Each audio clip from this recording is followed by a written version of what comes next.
Okay, so we are live.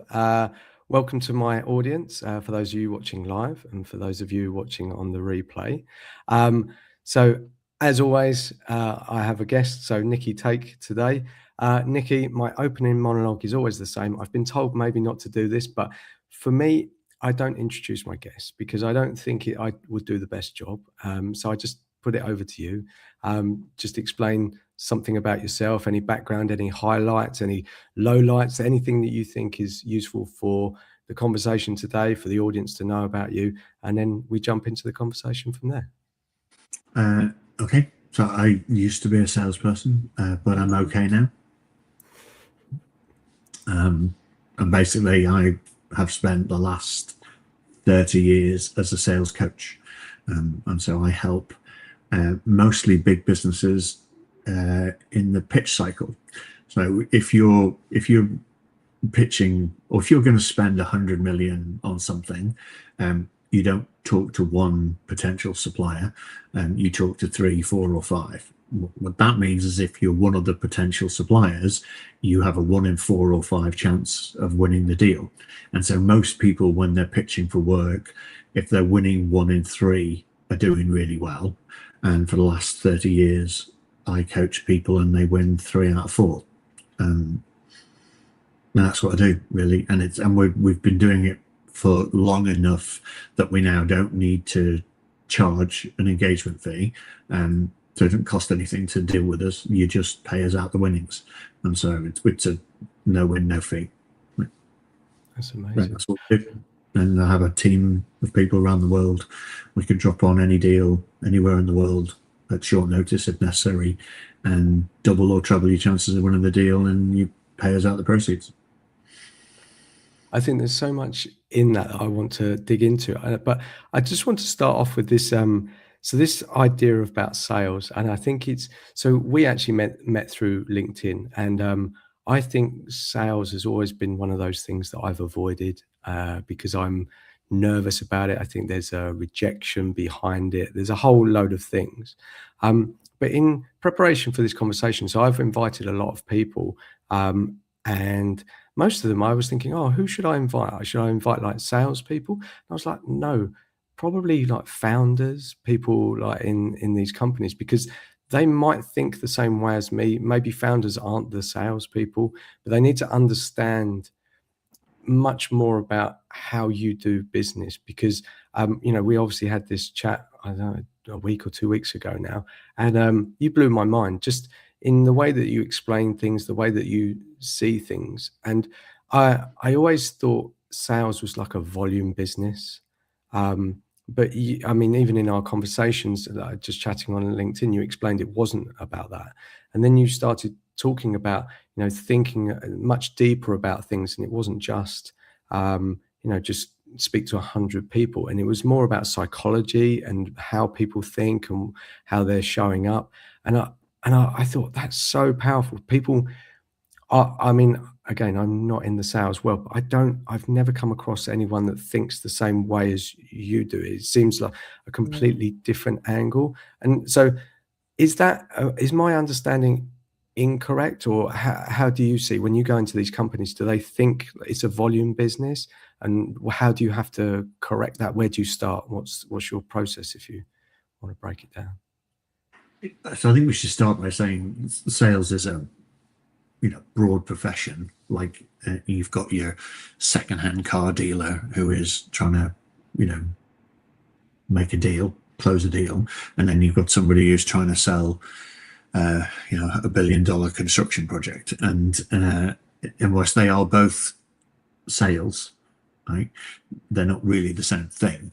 It's a bit, you can't lift your second-hand car dealer off his forecourt and stick him in a boardroom and expect him to have a clue about what to do to win $1 billion construction project. But I think the problem is most people's view of selling is the second-hand car dealer, because they've all bought a second-hand car, and so they think selling is that. And the other problem I think we have, and certainly I encounter quite a lot when I'm coaching teams, is often the people I'm coaching are all experts in their thing. Like, it doesn't matter what their thing is. It could be, like yesterday I was dealing with some people who were in private equity, investment consultants, in the largest asset manager in the world. They're very, very good at what they do. And the thing about expertise is that when you're very, very good at one thing, you have an assumption that you're clever and smarter than everybody else because you know more about this one thing. And therefore, your thing is really clever and really smart. And what everybody else does is a bit kind of easy. And lots of people who are in that kind of world believe that the selling bit is, well, that's pretty trivial, isn't it? You just pitch up and tell people what we do and they'll buy it off us. And that's not really selling, right? That's pitching up and telling people what you do and hoping they buy. And hope's not really a strategy. And I think they miss the fact that I've spent, I start my first sales job. First paid sales job, because my dad ran a small business, and I was picking up the phone and dealing with customers from the age of 11, and pitching them on how much they needed to spend to fix their TV, because that was my dad's business. But my first paid job was 16, and I did a telesales job, actually selling coffee to businesses, and my job was to book appointments for a sales rep to go in, and I got paid per appointment, and then I got a bonus if the sales rep closed the deal. And so I worked out that I could earn a lot of money if I found out who the best sales rep was. And she was a lady called Anne, who was working in Nottingham. I live in Liverpool. And so I convinced the CEO that I was going to go to Nottingham University. So I said, I should book the appointments there because I need to know the land. And so he gave me that patch, which I didn't want because I was going. I wanted because I was going to make more money sending her in. And then my pitch was, I've got beautiful little ladies like to buy a cup of coffee. Are you interested? And all the guys would go, and then we would get in and I would book the appointments. And I got £10 for every appointment, and then I got 40 quid if she actually converted them. And she converted most of them. And so at 16, I was making 400 or 500 quid a week in commission, which is quite a lot of money for a 16, 17-year-old.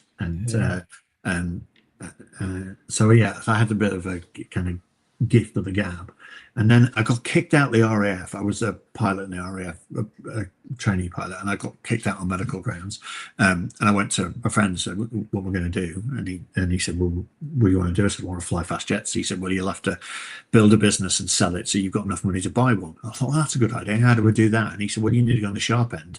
If you want to learn about business, get in the front of the boat and go sell. And when you understand how to sell, well, figuring out how to deliver stuff and how to, all the stuff that sits behind it is easier. You got to go out and sell. So I came out of university and took my first sales job, proper paid sales job. Turned down IT support with ICL, who offered me, we're talking 1990, I don't know, when did I graduate? 3, 2, 3, 4, like a long time ago.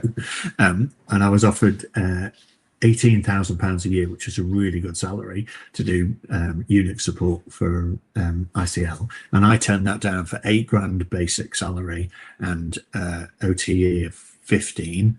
But they gave me a company GTI, and I was like, that's fine. And I, in the first year, earned 42 grand. And then, got to start my sales career.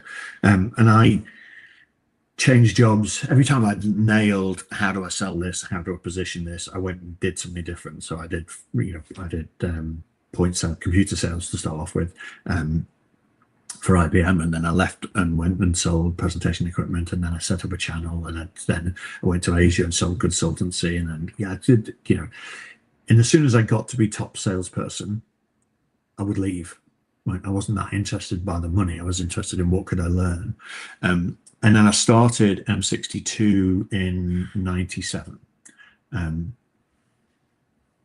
the goal for starting M62 originally was just, I need to do a startup, get it under my belt, and then kind of did the next one. And it was a 3-year plan. And then and we hit the numbers. We did exactly what we said we were going to do for the first 3 years. And I kind of started learning about running a small business and cash being way more important than sales, but it's another story.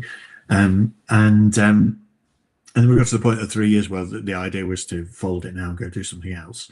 And by that time, we'd sort of morphed into, we were designing presentations for people, and they were ended up being presentations for salespeople. And then I kind of sit down and realized that these salespeople don't really know what they're doing.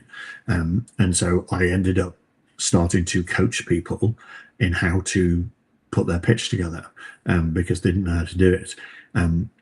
And they're all doing the same thing now. Like there's no kind of formal training for salespeople, really. I mean, nobody sits down and says, here are the basics. And most of the training courses, and I'm kind of licensed to train them all because, it seemed to make sense to kind of understand what's out there. And lots of it's a bit kind of, here's what worked for me, right? And here's what I did. And nobody really actually goes to any of the science. And so about 20 years ago, we started to go, well, is there any science that can actually help us? And the first bit of science that we were interested in is, people don't make the decision based on anything you pitch them. They make their decision on what they remember of the pitch. And so how do we make pitches memorable? How do I get an audience to remember the reasons for buying off the team I'm coaching rather than somebody else? And so that's cognitive psychology. And so understanding how the brain pays attention to information, how it processes information, and how you can manipulate that to make it memorable, became the first kind of 10 years of research we did, to the point now that we have published research, and I've started my PhD on the back of it, that shows that if you tell me what 5 things you want the audience to remember, I can show you how to design the information flow for that presentation in a way that increases recall by 350%. Now, if you're a salesperson and your message is 3.5 times more likely to be remembered when they get in a room and try and decide, well, should we go with A or B or C or D? But I can only remember A's message. Well, A wins, right? Because we can remember the message. So that became, we found we're quite good at doubling people's win rates just by having the right message, because most people have the wrong message. Most people are doing what everyone else does. Let me tell you what we're going to do and how we're going to do it. Prospect doesn't care. Well, prospect cares about why you're doing it that way. How does it add value for me? What's in it for me? Like why? Why is much more important than how, what, where, and when. But they don't ask that. They say, come and tell us what you're going to do, how you're going to do it, when you're going to do it. And that doesn't sell. And so number one, we help them with the message. And then number two, we help them design the information flow so that that message is memorable. That's all cognitive psychology. And then the last 10 years, we've sort of drifted into actually business decisions are not all rational. People buy off people they like, and people buy for all sorts of other reasons. They don't justify it. So they don't go to their shareholders and say, we've decided to spend $500 million with IBM because we really like the team. They might actually, that's what they're doing, right? They've got to spend 5 years working with these people and kind of, these are the people I want to spend time with, and they're my mates. And that might be what's triggered the answer, but you're not going to go to your shareholders and say that. And so you go to your shareholders and go, oh no, it's simpler, faster, better. That's why we went with IBM. And so you have to have both. You have to have the solid message, but then, you have to work out how to influence people. And there's quite a lot of science around influencing people. In fact, the Bible is a book. In fact, I have it. Huh? Wait. I think I have the same one. Here is the Bible. Reveal? This is Robert Cialdini. Looking you over it as well. Yeah. Because we talked about it before, but I mean, it's an old book, right? It's not it's not new. No, it's 40 years old. And interestingly, so in psychology, there's something called the replication crisis. And which is where there was a tendency for people who were doing psychological research to design the psychological research to prove what they already believed.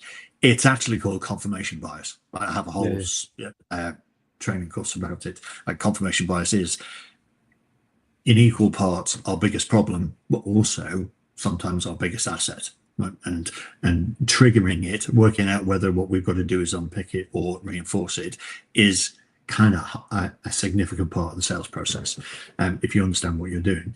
But it happens to psychologists, right? So they would go, well, I think this is probably important. How do we design an experiment to prove it? And then, that's not good science, is it? Good science should be the other way around. Good science should be, well, let's do an experiment, see what we get to, and then draw conclusions. And so quite a lot of behavioral psychology hasn't really stood up to being replicated kind of post that. Whereas most of Cialdini's stuff has been replicated one way or another.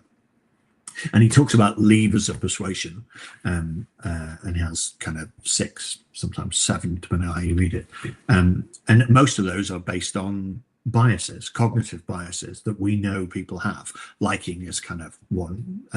The other one that I think lots of people in sales know, but don't often understand the science behind it, is consistency bias. And consistency bias is, once we've made a decision, we pretty much make the same decision over and over again, right? So I put a lot of effort into deciding whether I'm going to drink tea or coffee in the morning. But once I have made the decision that I'm a tea drinker, in my case, a coffee drinker, I don't think about it anymore, do I? I just get up in the morning and make coffee.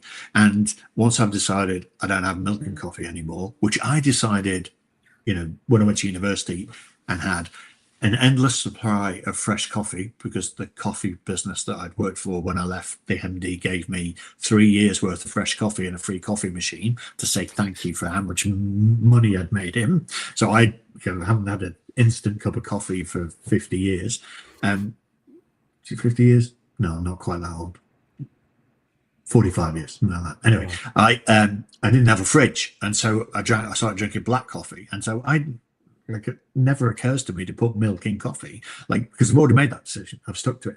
That's consistency bias, right? You made your decision, you stick to it, which also then gets reinforced by confirmation bias, right? Because I kind of look around for all the reasons why not having milk in coffee is a good idea, and I only see the things that reinforce my belief system, right? All of that we can boil down to, there's a piece of advice for salespeople, which is, if you want somebody to spend, I don't know, whatever you're selling, 100 million with you, that's a big decision, right? Get them to buy $50,000 worth of stuff off you, which is an easy decision, and they've started saying yes, and then they'll say yes to the next one, and yes to the next one, and then before you know it, they're saying yes to the 100 million one, because they've got into the habit of saying yes, and their consistency bias kicks in.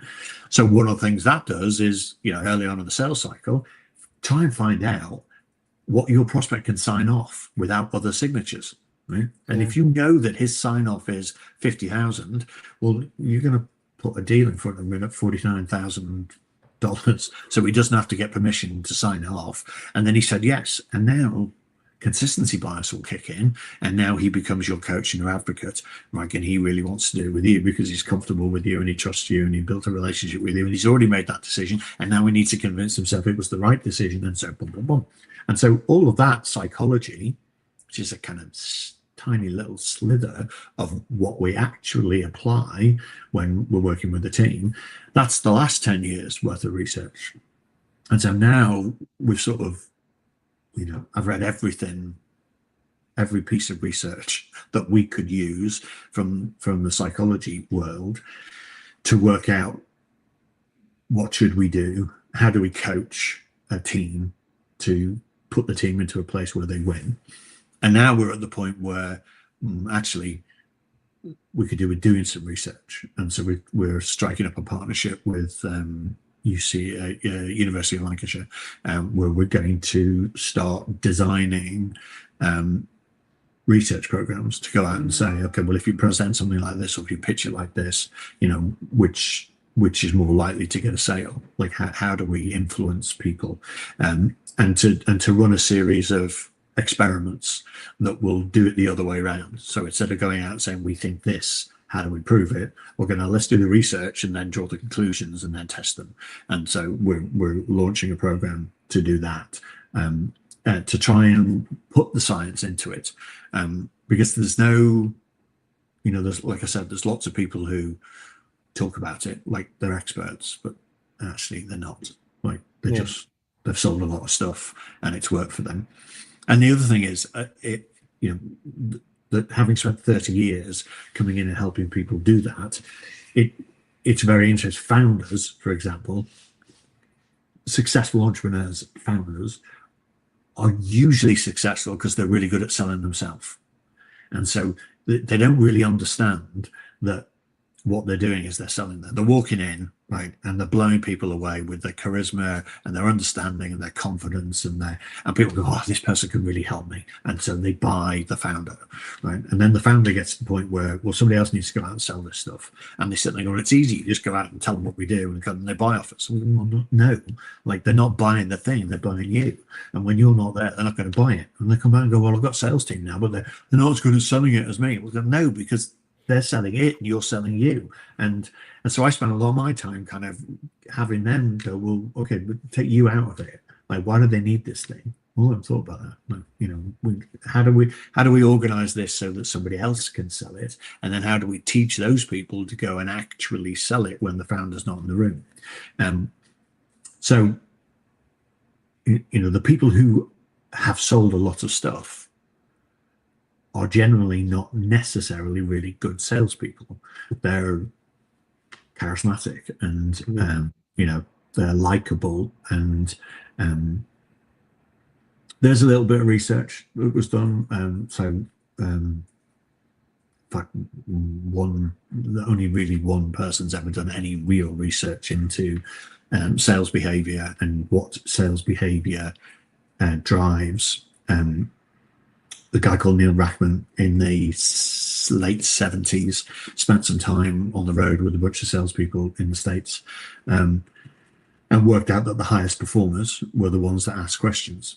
And there's almost a direct correlation between the number of questions that a salesperson asks and the amount of business they write. And then he looked closely at the type of questions, and came up with a kind of a way of trying to teach it to people, which he called SPIN, which is 4 types of questions: situational questions, problem questions, impact questions, and then needs payoff questions. And as a formula for asking questions and guiding somebody through to saying yes, it's pretty good. But it is pretty good in my head because it's actually based on proper data. Like they put researchers out, and recorded how many questions and how often and what type of questions, and then matched it against who was the top performing, who wrote more business. There's very, very little, apart from the stuff we've done, there's very, very little other active research been done into selling, and so which is good for us because that's why we win 75% of the deals. Why do you think that is? Is it people are? I don't know. It's just I love the fact that you're basing it on science and research and everything like that, because I think a lot of the times. So I speak to a lot of people, and then I observe a lot of people, and I think people aren't very aware of themselves, of what they do. When people do something naturally, they can't actually explain it to people how they do it. So the fact that you've got the research and you can break it down and just go, okay, look, this is not magic. It's like there's reasons behind it and how things work. I think that's amazing. And so I know this is probably a different world than you play in, but you often get a lot of people selling online now. And I don't know if that's like, because people say, oh, this is how you sell online. These are the ways that you should do it. And I know a lot of people have actually referenced this book quite a lot in the past, but I think there's a lot of younger people trying to say, oh yeah, well, I've made this sort of amount of money each week or month or something like that. And and then it's just a way to buy my course, so I'm going to tell you how to sell, and it doesn't seem anything based on research or anything like that. It's just, well, follow my formula. This is exactly the way it is, and that might seem okay in the short term, but that's, it's not a long-lasting business. Okay, it seems like a trend thing, whereas what you're doing is based on sort of deep psychology, that what's worked over, decades than anything else. So, but you've said so much, my head's sort of spinning, that this confirmation bias, I just want to just pick on that. So years ago, I worked for one of the big banks, and they pitched for a client, a big hedge fund, and that hedge fund already had a service provider looking after their sort of admin and processing of deals, etc. And then they basically gave us like this sort of breadcrumb of a bit of business. And the idea was that the company I was working for would pitch that business. And we basically changed our whole model, the way that we work, the projects, or all the investment. We spent a lot of money, we're talking millions, to bend over backwards and almost change the company and the way that we serviced our clients, just for this one client, with the promise that in the future they would give us the rest of our business. And it felt like this, once you've won that, then it will absolutely be, it'd be like, the heavens will rain with money, and it would have been the biggest investment. The reality is, I think we spent maybe a year and a half, and then there was an announcement in the paper that that company was going to stick with their provider, and we lost that business. And it felt like a little, almost like a trick, to sort of say, oh, we are going out and looking at other providers, just to increase our service. For the original company, just to sort of say, okay, yeah, we need to up our game. But I'm just thinking, when you said about, once someone's made a decision, you kind of stick with it, were they ever going to change? Like, once you've committed, how hard is it? Because so I'm sorry, there's a lot of talking, I'm trying to formulate it in my mind, but when you win new business, okay, that's fine, and then you've got them locked in. How hard is it to take business from another provider? Is that the same thing, or are they different? Does that make sense? So they are different. I mean, the pitch is pretty much the same, and the process for getting to the pitch is the same. If you are incumbent, you have an advantage in that you have the relationships, and so you have multiple points of contact. And if you leverage those and use those right, it makes it hard for somebody else to come in and design a solution. But it's also a disadvantage, because if you've not been executing well, then that you might have to climb out of the hole you dug yourself into. So confirmation bias is quite interesting. So what most people do is they win the deal, right? And they won the deal. They came to us, and we helped them think about what the value proposition is, and what are you trying to achieve, and pitch it right. So you pitch it right, you win the deal, and then everybody gets involved in delivering it. And sometimes it's not even the same people. It's not the people who sold it, like the sales team have to do something else. And so now we've given the deal to somebody else to go build the thing, or kind of deliver the thing, and they get into the weeds of blocking and tackling and delivering and servicing. And in your hedge fund doing their admin, like, somebody's messing up, like somebody's missing a file, or somebody's missing, adding something up wrong, and there's problems and there's issues. And I spent a lot of time in the pension world with Mercer, and pension admin's a nightmare, isn't it? Like, 50,000 people who will get paid on time, and then the one person who doesn't get paid on time is in the bloody newspapers with it's all shit. And so what happens is, if you've got people who weren't involved in buying it, because the buying team have moved on and been promoted, moved off, done something else, right? The people who were selling it are not involved, because they've all cleared off. And now we've got two completely different sets of people, and nobody thought to sit them down and say, this is the value we're trying to get out of it. And so nobody's thinking about value. What they're thinking about is, how do I answer that? I've got these 400 emails from a client they need to respond to, and they're doing the deal. They're in the weeds doing the deal, and so the next time they actually think about, are we delivering value, or when it's out for bid. Yeah. And if you're not careful, you've then wasted 3 years or 4 years or 5 years or whatever it is of an opportunity to continually reinforce the value we've been delivering. And so, we kind of have a watching brief on all the deals that we've helped coach, where we come in every year and remind the team, well, you made this promise. You promised them it would be simpler, faster, better. That's your value proposition. How are you doing against it? And they often sit there and go, "Oh, I forgot we promised that." So, okay, but the client fucking hasn't, has he? So, like, how are you doing about it? Oh, no, how are you benchmarking it? How are you quantifying it? And then when you've got that, why don't you go and share that with the client? Why don't you just sit down and say to the client, like, this is what we agreed. We agreed simpler, faster, better. Here's how we're benchmarking how we're doing, and here's how we're doing. What do you think? And what you're doing psychologically is really important. You are activating consistency bias, right? So I'm going to sit there and made this decision, and I don't think about it. A year later, you come in and said, you made this decision. This is why you made the decision. Oh, yeah, I did. And here's how it's going. That was a good decision, wasn't it? And I walk away from that meeting with they're doing a good job. Well, now when you get to the renewal, like, you're 97% chance of winning the renewal because you activated that consistency bias in your favor. Whereas if you don't do any of that, then all they see are the couple of problems they've had and now the dissatisfaction. And then, particularly right now, you've got somebody else coming over their shoulder saying you need to cut the cost. And so the way to cut the cost is to run an RFP process. And so they may not intend to move. They may be very happy with where they are, but they want you to drop your fee. And the way they get you to drop your fee is put you in competitive dialogue with 3 others, and so that your fee comes down.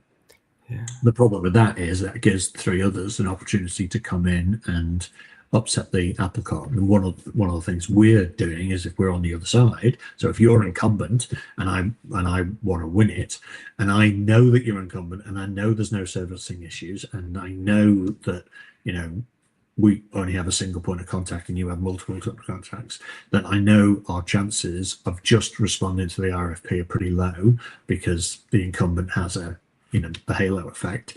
So now what we've got to do is be disruptive. And as generally, particularly in the, I spend a lot of time right now in the, with, Mercer Investments from the Neo-CIO world, and where we're pitching against kind of the big, investment outsourcers, BlackRock and GSAM and all. I mean, they're all really competent and they can all do a really good job. I mean, how do you unseat them? How do you unseat Goldman Sachs? And you're not going to do it by going in and answering the same questions that they're answering in the same way, because our solution isn't going to look massively different from their solution. So it's not about the solution. And our experts pretty much as good as their experts. And so we're not, going in and saying, well, our guys are brilliant, isn't going to help, right? So you've got to do something disruptive. And I think in those situations, the best piece of advice we give people is there's a guy called Bosworth had a sales methodology in the 90s, which originally was called solution selling. He's now called it customer-centric selling, which is basically the same thing. And what he observed is you shift the nature of the problem rather than shift the nature of the solution. And so the best way of explaining it is, let's say I'm looking for a round peg. So I go out and I want a 22 millimeter round peg. And I go out to 3 suppliers and say, have you got them? And can you deliver them? And how much are they? And what's delivery? And they all come back and go, like, it's 22 quid, 3 quid for delivery. Can have it there tomorrow. Right? How do I I've got 3 people offering the same thing. How do I choose? Right? And I'm probably going to choose on what's the cheapest, what's the fastest, it's a commodity. Then I go to number 4, and number 4's got a smart salesperson there and goes, that's interesting. What's the peg for? What? Okay, nobody's asking that question. Well, it's because I have an oak dining room table and one of the kids has smacked it with a hammer. I've got a hole. So I want to repair it. And so I'm going to drill a hole, 22 mil, and then put the plug in, sand it flat, fix my dining room table.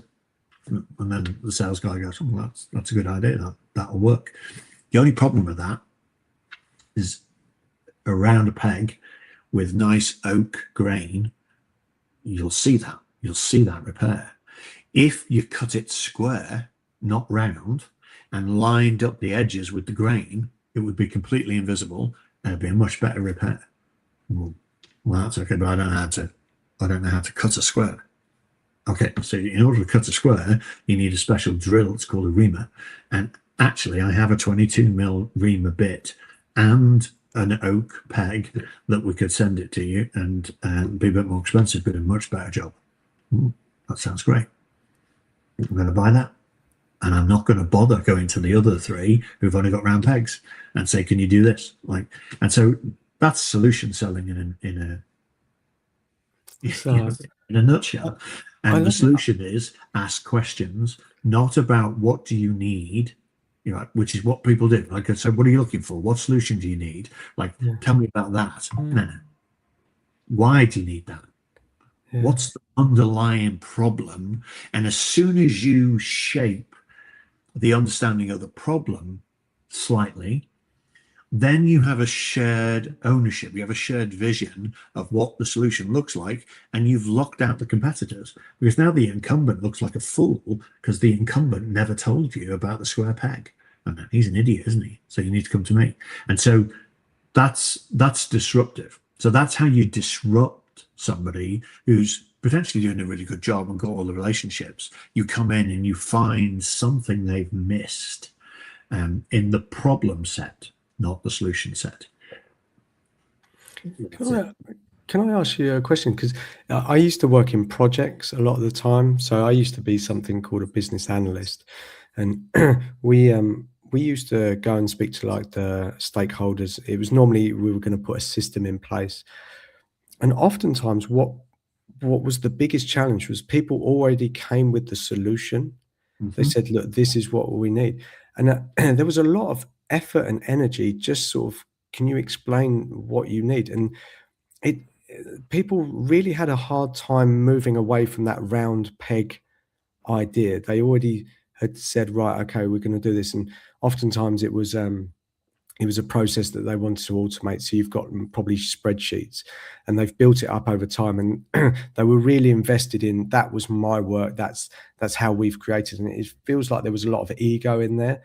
And so in my world, it seemed really hard to get people to think differently or think about it in a different way. And it felt sometimes like a conflict, and we weren't ever trying to do that. We were just trying to understand the problem and just get them a little bit away from being so close to the weeds, like you described earlier. And is that the case, or was our approach? Yeah, so I think there's two things there, and there's two bits of science that can help us with it. The first one is, if they are invested, if they've developed a solution and they have effectively ownership over that solution, they have pride of ownership, and they're unlikely to change their mind about it, particularly if you do what most people do, which is make statements. Right? So the salesperson comes in and says, yes, but have you thought about this? Have you thought about that? This is better. This is, you could do this, you could do that. What you're going to get with statements is, I'm going to defend my position. And what we're trying to do is ask questions about the problem. So not, have you thought about this, which is kind of, yes, I have thought about that. Go away, my solution, this is what we're doing. But probe into the problem. Well, why are you doing it like that? And then they've switched away from telling you about the solution, and they're now talking about the problem. And the more you can talk about the problem, the more they can tell you about the problem, the more opportunities you've got to suggest changes to the solution that would better solve the problem. And as soon as you've got one change, then we're in the solution selling, we've got the higher ground. The other trick is, and we do this kind of all the time with teams, draw a picture of what you think the ideal solution is. Right? If I take that and I present that picture to the prospect and say, this is what we think the solution is, That's me showing them my solution, and they're trying to decide whether they want my solution or not. The trick is, and we do this through almost everything we do, that diagram you make that diagram incomplete, right? And so you make that diagram with two potential boxes on the left hand side. I don't really care where they are. Like I don't care whether you go for A or B. It doesn't matter, right? And I put it to the client, and then we go. So this is we've designed all this. We've got all this set up. We think this would work. What we're really not sure about is A or B. Like, do you want your reporting on demand, or do you want it kind of sequential? Which works better for you as the business? And then put the pen in their hand and say, show us in the diagram which one you would prefer. And they come up and start drawing on the diagram. Psychologically, it's now his diagram, not ours. So psychologically, it's now his solution, not ours. But because we got him to it, we have a shared vision of it. And so now it's our plan that we worked on together, and he's got private ownership of this one. And if you've managed to convince him that it's an improvement or an innovation on his solution, and he can take credit for it when he goes back to the boss and says, oh, no, like I've talked to Mercer and boom, we've got a better solution. We've won, haven't we? Like we've won.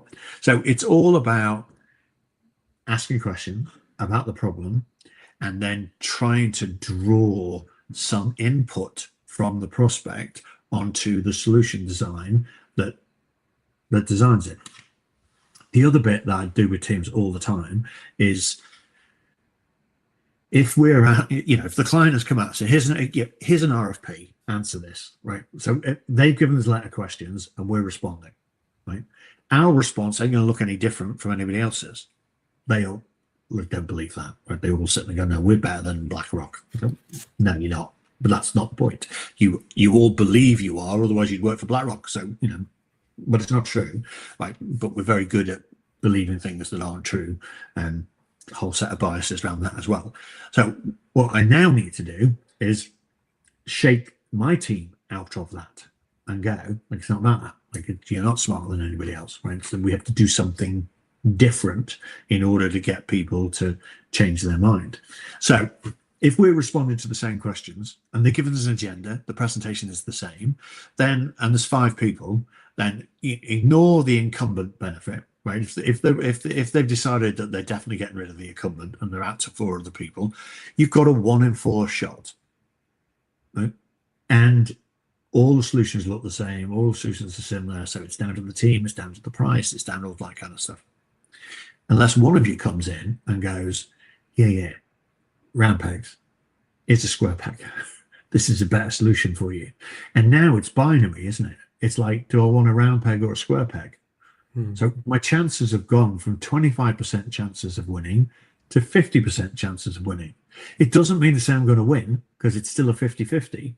But what the client is doing is trying to decide, well, do I want this solution or that solution? And if I want that solution, I've only got one supplier, so that's what we're doing. And if I've got this, well, I'm going to decide which of these other 3. So psychologically, we've increased our chances, we've doubled our chances of winning just by going in with something different. Now, if we've gone in with something different that we've managed to transfer kind of intellectual ownership to the prospect with, because they had the pen and they drew the diagram, we win. My favorite trick, like I never lost a deal, is to encourage, get whoever the decision maker is, get them into a workshop with the team. This works for IT, it works for finance, like construction, anything. It doesn't matter what it is. Get them to work on refining exactly what the solution is, whatever it is. Get them in a room, and then at some point, get that person up articulating what does good look like. And it can be a picture, it can be a diagram, or it could just be, where I was going to say the biggest deal I coached for Mercer was $617 million worth of revenue, and the first meeting we sat down with the key decision maker, and I asked the team to ask her to tell us what good look like? That you future pace this in 2 years' time, what does it all need to look like? And she told us exactly what she was hoping to get from this process. Wrote it all down, read it back to her to make sure we'd understood it, brought it back to us. We then crafted that into something that was mnemonic and memorable. In this case, it was better together, simpler, faster, better. Then we emailed that to her and said, this is our understanding of what you said. She came back and said, yes. Right. So now we're able to tell everybody this is her value proposition. This is what she told us. She told us better together, simpler, faster, better. That's what we're designing for, because that's what she said. What that did is all of the people who work for her that were doing the decision, that were doing the due diligence, and now have in their head, well, the boss, this is what the boss is looking for, and now they're judging whether or not we're going to deliver that. So they're not looking at the detail of the solution. They're looking about how we're going to do it simpler, how we're going to do it faster, how we're going to do it better, and agree with us that we are doing it, so walk away with the deal. And in that, sitting with the decision maker, getting the decision ahead of the process, getting the decision maker to articulate or draw what good looks like, and then finessing that so that they believe they're hearing their words. They weren't her words. She never said better together, simpler, faster, better. I said that, right? But I made her believe that they were her words, because we had 8 or 9 meetings with her afterwards, and we kept saying, so your phrase is this. Oh yeah, that's my phrase. Yeah. And by the time we got to the end of the process, she genuinely believed she gave us the words. She didn't remember that she didn't. Like, we twisted it. The same thing. Like I've coached $10 billion plus deals. We've won all 10. My favorite one was the construction of Singapore's national stadium, which is called Sports Hub, and we were. I was coaching Bouygues, a French construction company, and all the other bidders were all local. And our teams, like, we're in Singapore, our team's all white, like it's American, British, French, like there's no Asians on the team at all. Like, we're complete rank outsiders. And so, but the key decision maker is the Minister for Youth, Community and Sport. Now it's Sports Hub, and so everybody else is thinking, okay, this is his sport portfolio. So we put together a movie that talked about how Singapore Sports Hub could be good for youth, community and sport, which is all 3 of those things, and set it to Heather Small's proud. What have you done today to make you feel proud? Whole strapline for the bid was making the nation feel proud. That we're going to build you a stadium that will win Singapore gold medals at the next Olympics. Make the nation proud. Wow. We put it on a CD and put it in front of the decision maker. Never met the decision maker, but we got it on his desk. And so we watched the movie and then went to his staff and went, that's what I want. And so they engineered the process, and a year later we get appointed, and he then goes on camera to the press to say, we've decided to use this consortium. They're the best in the world because we want a stadium to be proud of.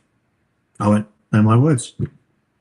They're my words. They come out of his mouth 18 months after I wrote them, and I never met him. And neither did any of the team I was coaching. But those words came out of his mouth. That's how you win deals. That is so I wanted to ask you about this because so again, when I worked in these banks, we would get RFPs, and basically it was normally like a service that you were going to provide. And it was basically like you had to answer all of these questions, so I used to work on these different departments, and that, so I looked after one. And he was like, well, can you handle this type of instrument? Can you do this and this? And he's like, yes, we do this daily, we do this weekly or whatever.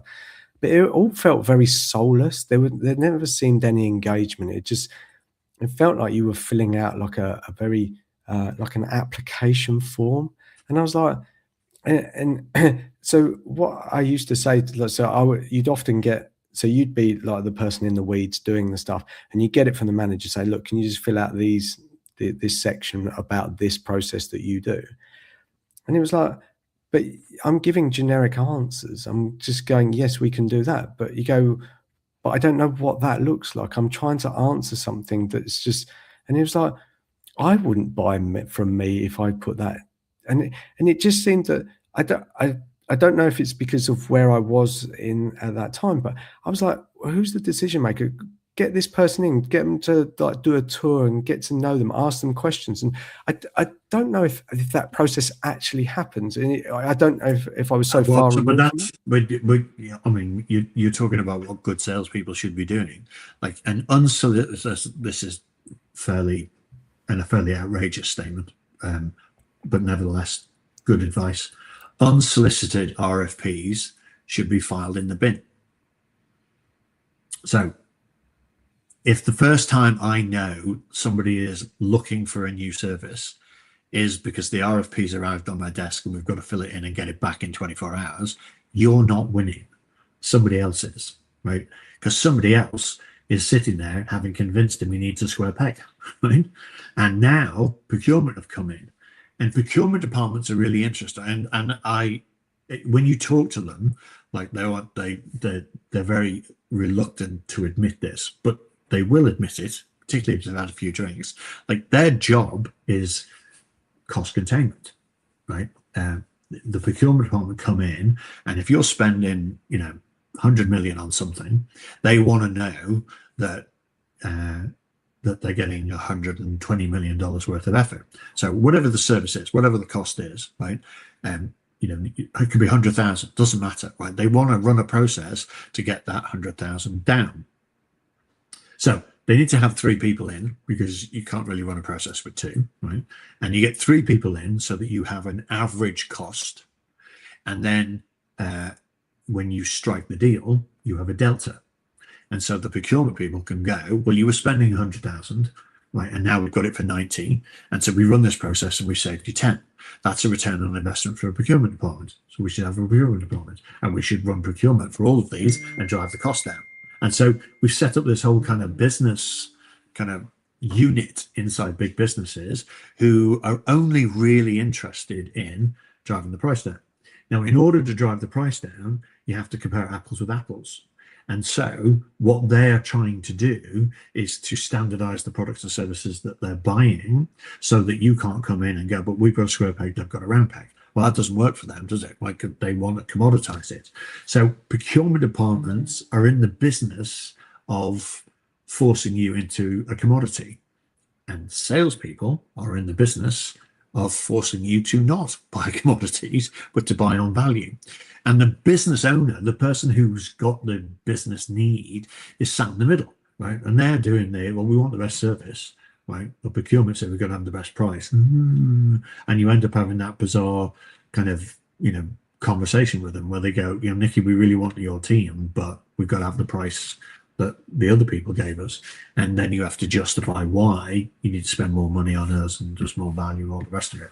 And if you come up with a good case and here's the return on investment, then maybe you can overturn it. But that's the basic problem, is that, these procurement people, their entire job is commoditize, drive the cost down, and then, show a return to the shareholders by the fact that we bought the same stuff for less.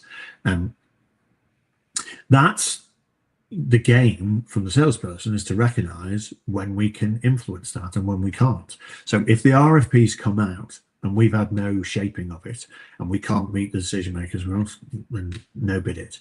And we call the process for doing that an elegant no bid. And that's because we don't just go back and go, thanks, but no, right, we're not bidding. We go back and say, thanks, doesn't meet our criteria, and so we're not going to bid. But as a, is a sorry, it costs us 100,000 to bid, and we just can't afford, we can't put the resources behind doing this for you. But what we could do is give you 20 or 30,000 pounds worth of services against something like, so we could run, if you're doing this just for price, we could just do a pricing exercise for you, in order to, have you establish the price. And then what happens is they give us the pricing exercise, and they've opened up the door and we're in talking to the decision maker, and before you know it, we've solution sold and we've got the deal.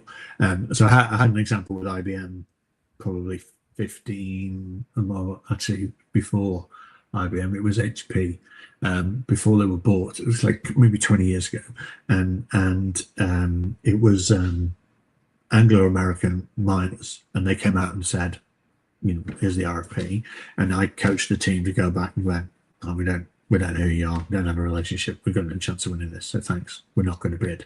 And really interesting, the client came back and said, you have to. It's like, I'm sorry, why do we have to bid? Like, how does that work? He said, well, we need you in the game. We have to have 3 people, so we have to have you bid.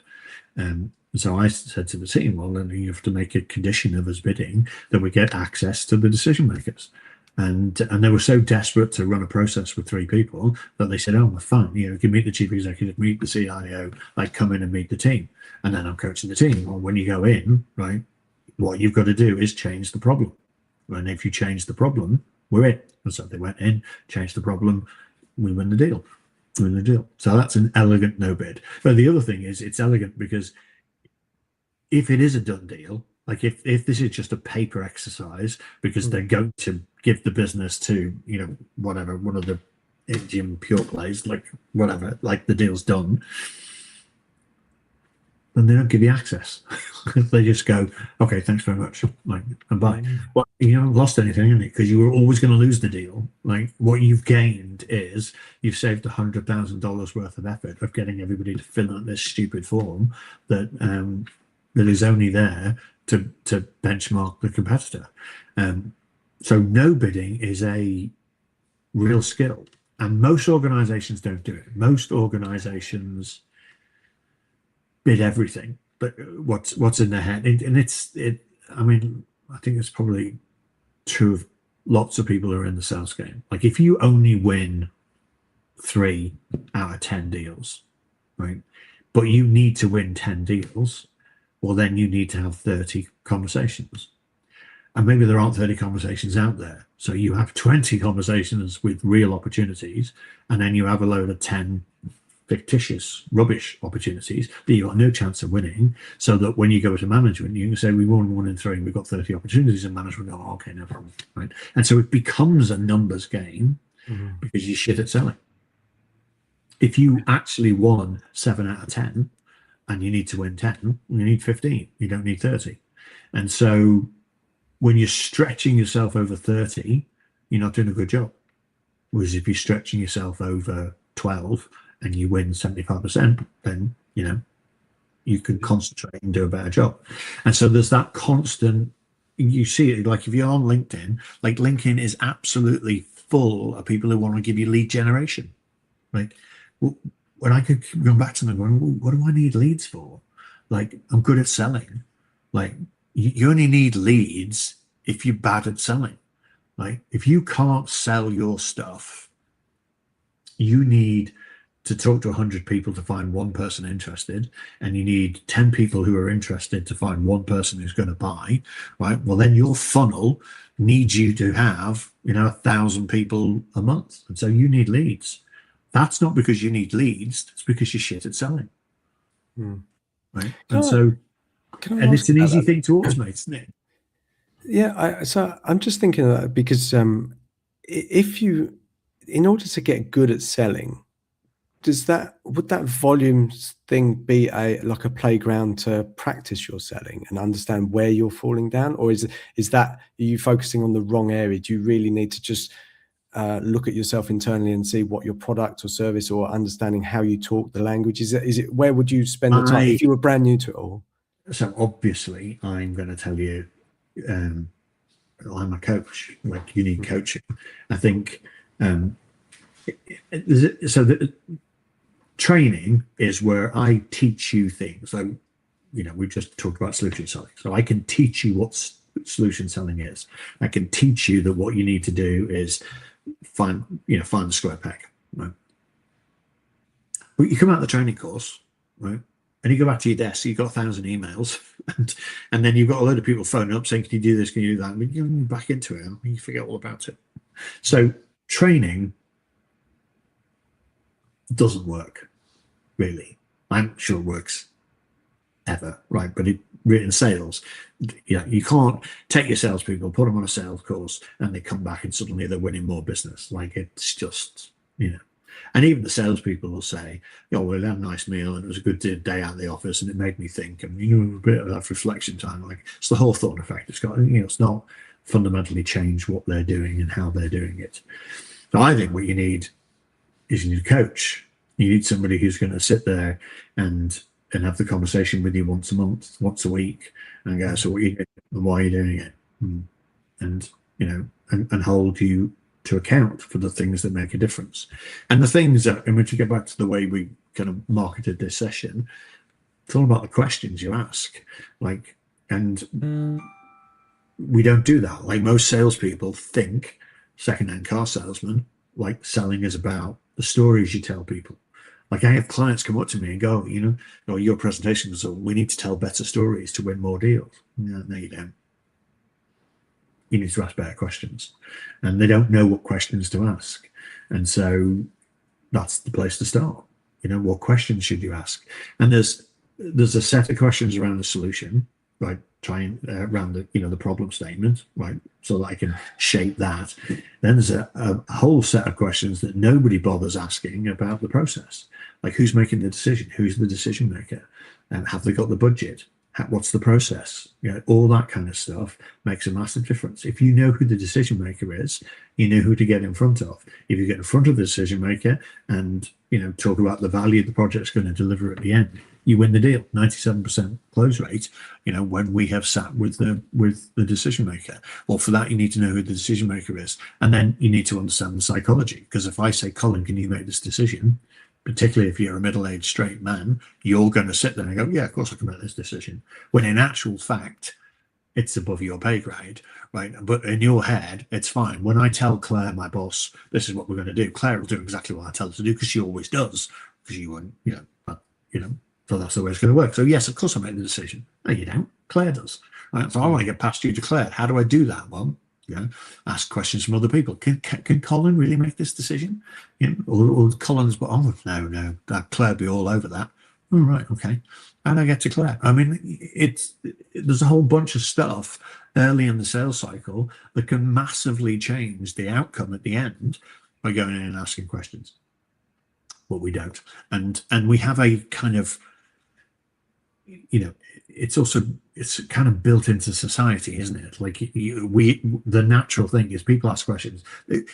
If you're asking questions, it's because you're stupid. It's because you don't know the answers, right? And so we're reluctant as grown-ups to ask questions. With kids, ask 300 questions a day. Admittedly, most of it is, "Are we there yet?" But they question everything, they quiz everything, right? And then well, I already know about that, so I don't want to look stupid. I don't want to, I'm going to sit in the back of the classroom. I don't want to put my hand up and say, "I don't understand, what you've just done." Like, so you just sit there and go, and you don't learn.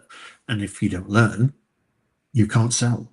And so go ask questions. Like that's your job as a salesperson, is to go in and not make statements.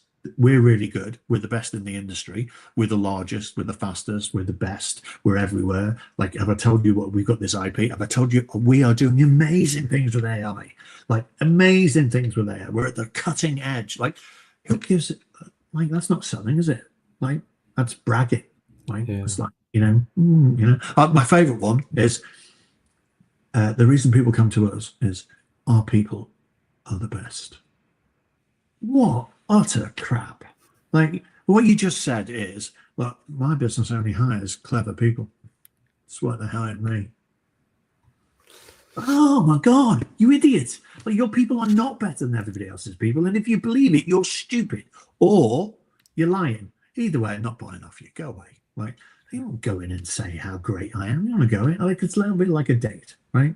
If I'm sat at the bar and some guy comes up to me and goes, "Oh, have you seen my Ferrari outside?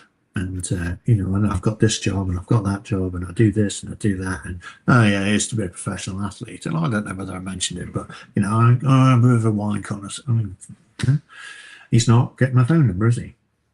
But the guy that comes up and sits down and goes, "Oh, you look like you just come back from holiday. Where have you been?" Okay, maybe he's going to get my phone number. Well, sales are the same. It's a date. Like, if you're going to pitch up and tell them how great you think you are, like, unless it's a really nice Ferrari, we're not going home. Yeah, I something when you just said that, it's I remember working in this company, and they were pitching for us to do a project for them. Um, but they wanted to go with a named brand, like one of the big consultancy companies, and and I know these people and how they work. It was like an army of people, and I'm like, why are they making that decision? I didn't know if it was out of ego, if they wanted to sort of say to the outside, well, Were yeah, they we've got these were they, consultancy firms. were they publicly traded? Yes. It's about their share price. Oh, It's like okay. you need to go out to the market and say we've got this problem, but it's okay. We've got Barn coming in to fix it, and everyone goes, "Oh, okay, that's fine." And share price goes up. Like, and the Oh, fact that we're paying Barn 3 times and they're shit, like, doesn't make any difference. It's got their logo behind it. It's like nobody's ever got fired for buying IBM. That's not true anymore, but it used to be true. And so, yeah, we've got this problem. It's okay. IBM are in fixing it for us. Share price goes up. So it's that's understanding, what the buying criteria is. What are they trying? There's 2 problems, isn't there? One problem is we've got this problem with our process and it's, we're losing money. But actually, the real problem is we've got shareholders screaming because they're not getting their returns and we need to do something there in the city. And so, if you understand that, then there's a way around that, isn't it? And I said, well, okay, so, I understand you need Barnes logo, you need to make a statement out to the city, but, we can actually solve the problem for you. So why don't we solve the problem and you get Barn to come in and do a quality check at the end? And so Barn gets, $50,000 for coming in and going, yep. And we get $250,000 for fixing the problem. And you've saved £500,000. Can I have your business? It's just understanding what the decision is, and you're only going to get there by asking questions. And so we want a name brand. The question should be, why? yes. Why do you want that? What value do you get for having a recognized brand do this for you? And is it about the marketing? Is it about the positioning? Is it about the share price? What exactly is it? And then remember the first answer they'll give you is, well, it's lower risk. Not really about low risk, is it? Because the biggest risk is it not working. So, it's not about risk. What else is it about? We have when we're teaching people to coach, when we're bringing coaches, one of the things we go into big businesses and help them develop coaching skills for their sales team, which often is not salespeople, by the way, because often salespeople don't make very good coaches for exactly the reason you said earlier. Like, they're really good at it, but they don't know why, and they don't know how, and then they give up, they get bad advice. But when we're teaching people to coach, one of the things we do when we're coaching is we don't tell people what to do, right? So I don't go into a team and say, you need to go and do this to win the deal, because if I do, psychologically, I've given them a get out of jail card, right? It's like they can go and pitch, and if they lose, they can come back and say, well, Nicci told us to do that. She's the global expert, and she said we should do this, and so we did it and lost. So not our fault. And so the accountability transfers from the team to me, and that lets them off the hook, and then they're less likely to sell. So we don't do that. What we do is, okay, so that's interesting. I've seen that a similar sort of problem when I was doing IBM. I was doing this, and they did this. Do you think that would work for you? And they said, oh, yeah, I think it would. Accountability stays with them, right? They always do what I tell them to do, but I never tell them to do it. I never say, do this, ever. I always do do you think this might work? Well, why not? And I sell them the idea without them realizing I'm pitching the idea to them. Then they go and do it. They're accountable. They do a better job. They win the deal. And I get the win bonus. But I don't do it by telling people. So in order to teach people to do that, because that's really difficult, like, most people think coaching is coming in and saying, do this, do that. So I used to coach rugby, right? And all the parents on the touchline, they all think their job is to stand there and scream at the kid because they've dropped a pass. Move left, go open, go open. Oh, you idiot. Like, typical parent behavior, right? It's not coaching, it's not helpful. Like, they're in the game. Like, the head's kind of, full of adrenaline, like they're not paying any attention to anything. And my job as the coach is to look for the behavior that I want and praise it in the moment. And so when little Johnny's put in a good tackle and the ball and the players moved on, my job is to come up behind Johnny and go, Johnny, mate, great tackle. Well done. Get back in the game. Let's have some more of that sunshine. Well done. First one on the clubhouse is on me. Pick yourselves up. Like, did a good job. Go back in, do another tackle. Got to play the game harder. It's exactly the same with salespeople. Like, you get senior management come in and go, no, your presentation's shit. You didn't mention this. You didn't mention that. Do this. Do that. Kind of just destroys people. My job isn't that. My job is to sit there and go, okay, so that was all right. This was fantastic. I love this. That was brilliant. Let's have some more of that. Yeah, think about doing this, see if that would make it better. And that's coaching, right? So in order to do that, we need to teach people how do you ask questions to pull it out. So we have a little mnemonic we give people, which is called TEDS Pie. TEDSPIE, TEDS Pie. Tell me, T, tell me about that. Tell me more about that. E, explain that to me. D, describe it for me. Okay, they're very open, kind of draw people out, have people kind of think about the wider situation. And then when I hear something that I'm really interested in and I want to narrow it down, let's go. So specifically, that's the S. Precisely, that's the P. In detail, exactly, Ted's Pie. Right. And having those in your head, remembering that your job as a coach is not to make statements, ask questions, helps you ask questions. It's the same trick for salespeople. Your job isn't to make statements about how great your business is. Your job is to ask questions. So have Ted's Pie in the back of your mind. Okay. So you're doing this. Tell me why you're doing that. Can I describe that for me? Tell me more about that. Explain to me about this. So what precisely does that mean? What impact would that? I mean, those are the questions you should be asking. Ted's Pie. Like, as a coach, as a salesperson. And if you're asking those questions, you're going to learn like kids learn. And the more you learn, the more you're able to spot the square peg that's a better solution than the round peg, and the more you win. Yeah. I'm blown away. I think I could talk to you all day long and just learn from you. I think I mean, I'm conscious of the time, so we'll just wrap up. But the beauty in what you do is about observing the psychology behind it. And so something occurred to me earlier when you were talking. We seem to always be in a rush to sell. Like there's this desperation side of, okay, you've got to do it quickly, everything, volume, everything. But talking to you, it's not. It's about not slow, but considered, measured, thought through, actually removing yourself from the detail and seeing what is actually at play. The same thing as you said about the RFP, which was unsolicited. Okay, what is it actually doing? And most people don't do that. They just go, oh, I've got an RFP. There's business. I'm just going to jump all over this.